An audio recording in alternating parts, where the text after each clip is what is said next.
Hey, my name is Katie Pijanowski, and I'm a certified life coach and motivational speaker, and I'm here to help you unlock your true strength so you can create the life of your dreams. I teach you my best tips to master your mindset, create confidence, and empower yourself to take back your life. It's your time. This is the Mind and Body Strong podcast.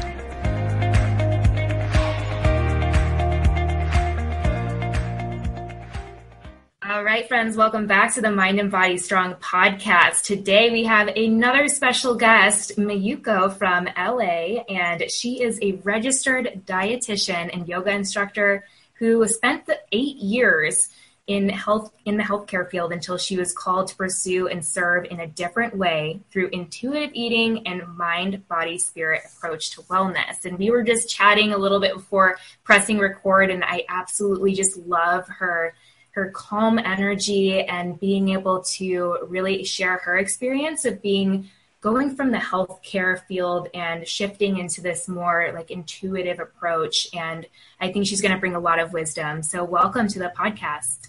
Thank you so much for having me today. I'm really, really excited to be here. I'm super excited to hear from you too. So I would love, especially to just start with the shift that you experienced being in healthcare for so long as a clinical dietitian, and what really shifted you into this place to follow your intuition and move towards mind, body, spirit approach to health. Sure, absolutely. So I became a dietitian because I knew that I was really interested in nutrition and the wellness field. I wanted to help people. That was my calling, to be able to keep people in a healthy place and also in a happy place. So, I was really hopeful when I became a dietitian, and I started working as a clinical dietitian, helping people in the inpatient setting. So people who are sick in bed, and, I provide education, I provide different diets, and provide assessments. So I was doing that for several years. But unfortunately, it really wasn't what I had been wanting to do as a dietitian. So it felt very prescriptive. I was telling people what they can eat, what they cannot eat. And it wasn't something that people were really in tune with at the time of hospitalization. They're more focused on the disease itself or recovering from a major surgery. These are big life-changing events, and food wasn't really the biggest thing that they were concerned about. So I felt really powerless at the time, and it was a little bit discouraging. And, I became a dietitian for a reason, but it really wasn't aligned with my values. And one thing that had really stuck with me was that some of these patients, they wanted to talk to me about unrelated things, and they just wanted to talk about what they're going through in their own personal life. And there was nothing really I could do in my role. I'm not a psychologist or a counselor or anything like that. All I could do is just smile and nod and just listen patiently. And I found that the patients were really grateful for that. And I knew that there was something to listening to people that was so important, and that emotional connection had much more value than just providing information on nutrition and providing a regimen. So that just kind of stuck with me, but there was nothing I could really do about that at that point. And I went on to manage in the nutrition departments, and that was also a little bit more rewarding to me. But at the same time, I had to still work within healthcare, and of course, all of their values are a little bit different than mine. So I struggled back and forth between, do I leave the secure job, or do I pursue something that I love to do, something more open and creative, and something that I wasn't sure exactly what I wanted to do yet, but I just knew that there was a lot more that I could do. I knew I had something within me that could really be of service to people. And I was just confined to this place in healthcare. So I struggled with that for a while, but stuck with it for 8 years. And during that time, I practiced yoga. It was something I just did regularly as exercise. But one day I realized that I felt that I wasn't grounded. And I rolled out my mat at home and just stood on it, stood and took a big breath. And I felt immediately better. And at that point, I realized that there was so much more to this yoga practice than just stress relief and, an exercise. But I didn't understand what it was. So I started to research on why yoga was so amazing and so beneficial. And I went into teacher training because that was basically what people said that you're supposed to do when you wanted to learn more and go deeper into the yoga practice. So I did that, and it was definitely life changing. And it was more of the philosophy portion that was really helpful for me. And it was transformative in a way because I learned to go into my truth. And that is a big piece of yoga. And my truth, my authentic self, was not the work that I was doing. Mm-hmm. So that was a really powerful message that I got. And the more I dug deeper into that, I realized, and I could feel it in my entire body, that I could not continue on with this. And finally, I came to a point where I just couldn't stay anymore. I had nothing planned. I had no idea what I was going to do the following day, but I had to trust, and trust is another big thing with yoga, but I had to trust that everything was just going to work out. And I just knew that there was something out there for me that I could do to help people in a much bigger way. Mm-hmm. So I finally left. And I think that was probably the most important decision that I've made in my life. And I'm still, trying to move forward with this. It's not easy, but I think learning to trust is such an important piece to this. And so I continued on with my yoga practice and started teaching. And I began to teach yoga philosophy because that's what transformed me, and as a tool for self-development. So that was also really rewarding off the bat. I felt like even after just a couple of clients, I felt like I was helping people much more than I was helping people in their hospital bed. Mm-hmm. And then I started going into intuitive eating, and I realized that it was yoga, basically yoga for eating. And I was like, okay, this is it. This is exactly what I need to be doing. So I started to integrate intuitive eating and yoga philosophy. And now I have this coaching program where I teach and guide people through the intuitive eating process, but I integrate and infuse into yoga philosophy. So for example, compassion and truth. And I have people really look into that and reflect. And for example, what does compassion mean to you? How can you be more compassionate towards yourself, towards others? What is your truth, and how are you living your truth? And if not, what can you do to live your truth? And intuitive eating really isn't just about food. It's not about your eating. It's not about breakfast, lunch, and dinner. It's really about your entire life. So I really go into mindset, even your routines, how you interact with people. Everything is all included. And it's such a rewarding process to see people, to be able to connect with people on an emotional level, help them through that, rather than saying what you're allowed to eat, what you're not allowed to eat. In intuitive eating, I don't give any advice on what you should eat, what you shouldn't eat. We don't talk about weight. There's no numbers involved, nothing, none of that. It's more about how you feel about your body, how you feel about your health, and how you want to nourish your body. Mm-hmm. I love all of that. I wrote down some notes as you were talking, and just what really stood out to me is just like discovering your truth. And I think for my audience, when you say yoga philosophy, could you maybe talk a little bit on that? And like, is there a difference? Like what's kind of encompasses the yoga philosophy that you're bringing into your practice now? Sure, of course. So In most yoga class, if you go to a yoga class to, do vinyasa or hot yoga or whatever, you're going in and you're moving your body, you're breathing. And yes, that can be very transformative for some people.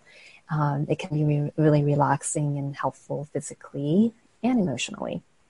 For me, I was already a flexible person, so I didn't fully get the benefit of yoga because I was already able to move in that way. So yes, I do get benefits from it, but yoga philosophy was a lot more transformative because it's more about yoga of the mind.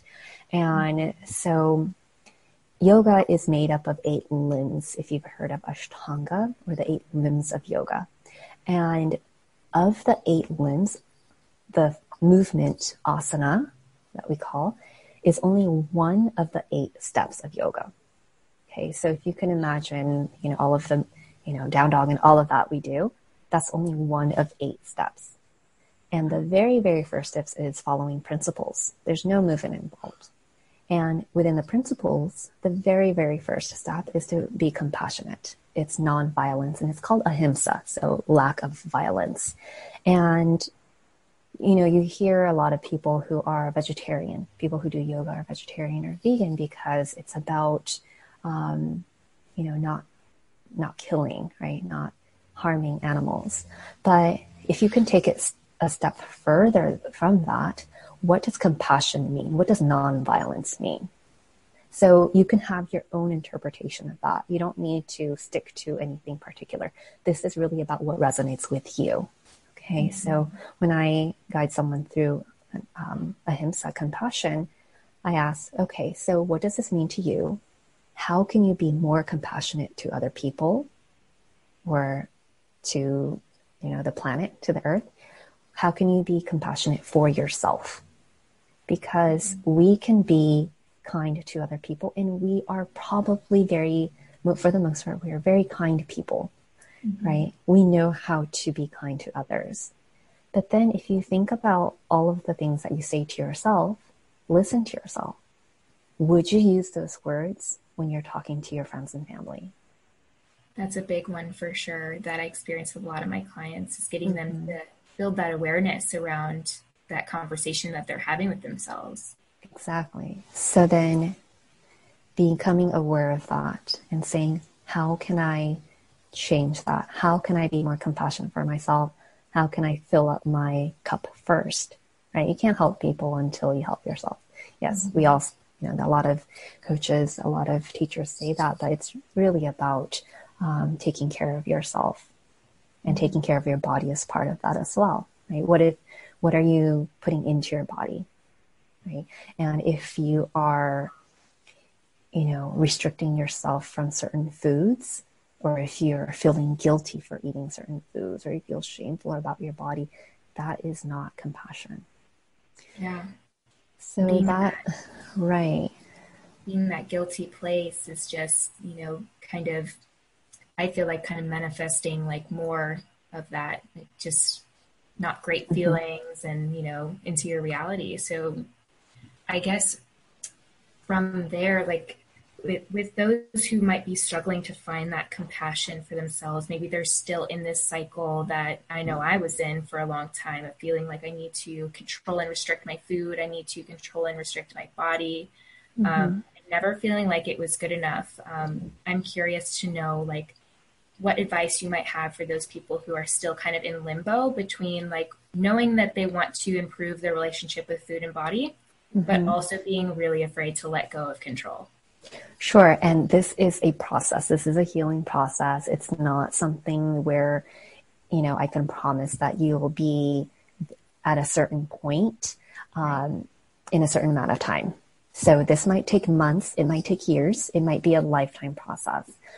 But you are not going on a diet where you're going to probably quit after however many months. It's not something where you're going to go on to another diet. You're probably, if you start intuitive eating, this is going to be your style of eating for forever. Okay. Hopefully.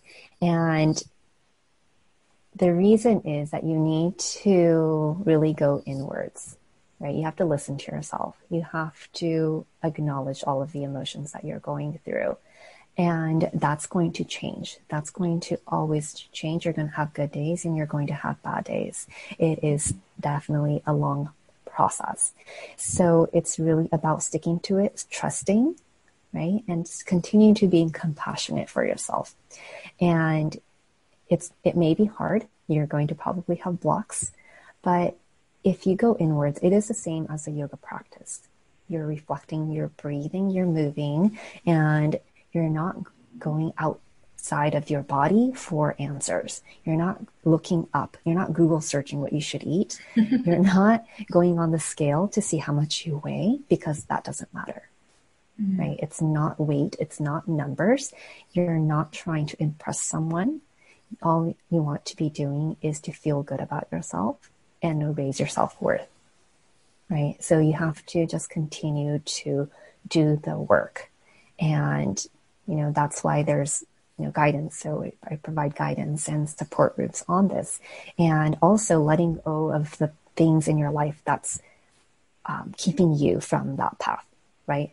So that might be people, it might be some of your close friends that talk about their bodies all the time. And maybe it's not healthy for you. Maybe it's toxic for you in certain ways. So sometimes you'll have to let go of some friendships, or just people in your life. You might have to not have those conversations, or actually talk to them and say, I can't have these conversations with you. And that's respect for yourself, right? And there needs to be a lot of shifts within your lifestyle, how you go about your day, how you prepare your meals, how you socialize. There's just so many aspects that contribute to this. So understanding where your roadblocks are really important. And you can't expect to be at a certain weight. You can't expect to look a certain way, because that's not happiness. And happiness is something else. It's more of the transformation. It's more of the peace within you, the grounding within you. So, and I've experienced that myself, of being in that restrictive diet cycle and losing a bunch of weight, and still because I didn't do the inner work, it was more just controlling on the outside, of still looking at myself and having those, bad body image thoughts, never feeling like it was enough. Now in the place of fear of weight gain, so over exercising, and it created this whole toxic pattern. And it's interesting to be able to talk to some of my clients now, I've gained 30 pounds since that, and I feel the best about myself that I ever have. And for a lot of the people that I first talked to, it seems like they don't understand it. It's almost like this foreign, how can I gain weight and feel good about it? I'm like, well, because you don't need to control your body. You don't need to. It's all about this healing process. You keep bringing up emotional needs. And so I'm curious too, is with emotional eating, that comes up a lot, I'm sure. Yes. How you might be able to help people who might be maybe buffering with food to avoid emotions, kind of opening up that healing process. What are your thoughts on that? Sure. And I just want to say, I think that's such a beautiful process that you went through. And to have that realization of feeling really good about yourself, and no matter what the weight was, it's not about how much weight you lost, but even with the weight gain, you feel so much happier. So I think it's really important for people to know that. So as far as emotional eating goes, that's really interesting. And I like to talk about this in a sense that you are trying. So when you are stress eating or emotionally eating, you're probably trying to fill a void or distract yourself from emotions, because in our society, we're not used to feeling our emotions and not feeling uncomfortable. So we're not comfortable with being uncomfortable. Yes. Right? There's so many distractions that we can go to, right?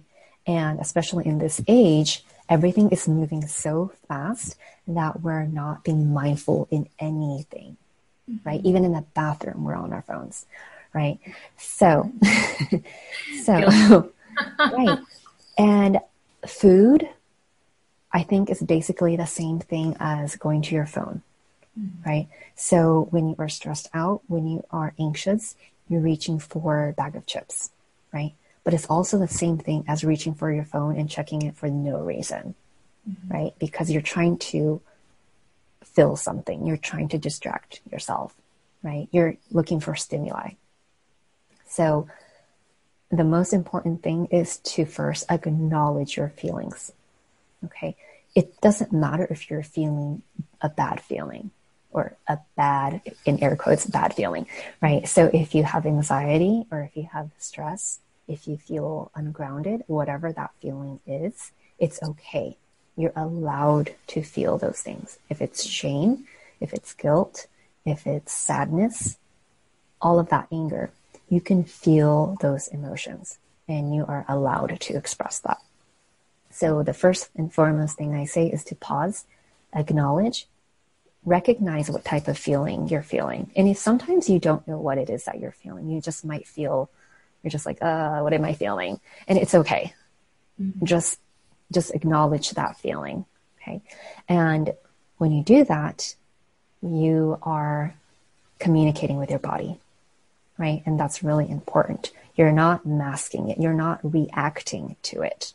And yes, if you reach for the bag of chips 30 seconds later, it's okay. It's a step in managing your emotions, right?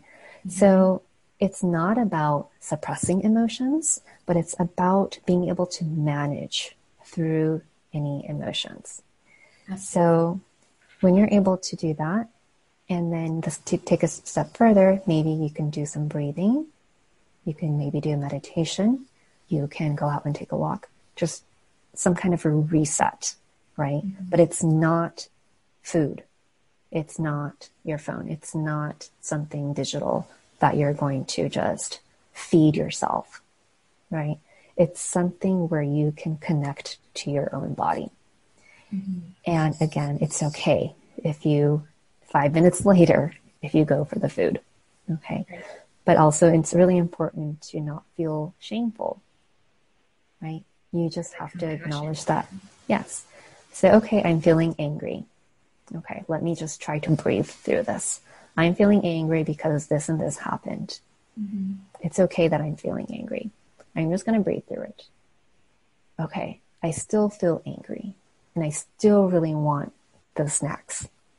Okay, I'm just going to have those snacks. If that's okay. And eventually it's a practice. Yeah. And if you keep doing that, and some days you're going to end up probably just binge eating something. And some days you're going to have, a better day. And it's, it's not one where it's not black and white. It's that communication and compassion with your body. So that's a really important piece. So emotional eating, stress eating is such a key part in intuitive eating and to take care of yourself. Yeah, I think I always say to my clients, it's like, a lot of my clients, they struggle with binge eating like I have. And so I offer them a new thought is like, hey, this is an opportunity for you to learn more about yourself and again, offer more compassion for yourself. Like you mentioned, you can notice the feeling and then still have the chips, but it's the after feeling of moving away from the guilt and shame and moving into this place of compassion of okay, I chose the chips today, and you move on. Right. And the next time, maybe you don't choose the chips or maybe you do again, and it doesn't matter. Like you said, it's not black and white. And I think that's where on this process, it's so great to have mentors who have been going through this and have been helping others because it can get confusing in your head and to sort out feelings and thoughts. Right. And, one thing I definitely stress for intuitive eating is you have to incorporate all of the steps. Because if you take just one thing, which can be, you can eat the things that you love, right? Anytime you want, however much you want. That's a very confusing message. And if you just take that message and run with it, it's not going to go very well, right? You have to be able to manage your emotions. You have to be able to practice mindful eating. You have to practice compassion. You have to do all of those things in order to be able to become an intuitive eater. Otherwise, it's going to just, you're just going to go down this dark hole. And that's not going to go very well. Choose. Right. right. It's a whole package. It's a holistic approach to your health. Right. Mm-hmm. Love that. Well, you've shared some amazing insights. I've loved all of this. And I kind of just want to end. I know we talked a lot about bringing compassion in. Mm-hmm. Mm-hmm. So I'd love to just know, like, what does compassion mean for you personally now going through all of this? That's a really good one. Okay. Compassion for me, it has evolved a lot. At first, it was really about how I speak, the words I choose, and what I decide to say. I recognize I need to slow down and, speak with more compassion, and also what's going on in my mind. I have to be more compassionate and not be so hard on myself. Even though I talk about this all the time, sometimes I find myself ending up having negative self-talk. And so I have to pause. And this year, I actually started this thing called Project Slower. And it's an approach to a slower living. And slow life is something that I've always dreamed of, living like on a farm or something and making, all of my own food, growing everything. But I live in Los Angeles, and it's not that it's impossible, but I realized, I can make steps now in my current life to slow down. Mm-hmm. So it's slower. It's not necessarily slow. It's not slow at all, but it's slower. And when I slow down, I could be more mindful. Yeah. And, so every week I had different intentions of, what I can do to slow down. One of it was I took a break from social media. That was really great. Yeah. Taking a break from TV, all of that. So that was really great. But then with everything going on right now, I feel like everyone's just really slowed it down. So yes, that project is kind of on, it's kind of like a worldwide project right now. Totally. So, mm-hmm. Yeah. So for me, it is really about slowing down my daily movements. Not just rushing through things, because I like to multitask and take shortcuts. So yeah, that is my way of compassion at this moment. It's beautiful. And I love the evolution of, because it's always changing. It's always evolving to, just whatever you need in that moment. And right. The beauty of this process is it's always evolving. Right. Exactly. Well, Mayuko, it's been such a pleasure. Where can people come find you and learn more about your practices and you? Yeah, thank you so much. So I'm on, if you want to check my website, mayukookai.com. My Instagram is mayukookai.rd. And I offer 90-day coaching programs, and I do offer some workshops here and there as well. I also have a private Facebook support group, which is completely free if you want to just join and see what it's all about. And I offer a lot of free information. So, perfect. Yeah. Well, I will definitely link up all of your stuff in the show notes so you guys can go check her out. I've loved having this conversation with you, and thank you so much again. Thank you so much, Katie. It was such a pleasure speaking with you. You too. Thanks for listening to this week's episode of the Mind and Body Strong podcast. You are what makes this movement and message possible. If you loved this episode, share it with a friend, a coworker, a family member, or take a screenshot and share it on your favorite social media platform and tag Mind and Body Strong. To learn more about coaching and courses to help you take your journey to the next level, visit mindandbodystrong.com.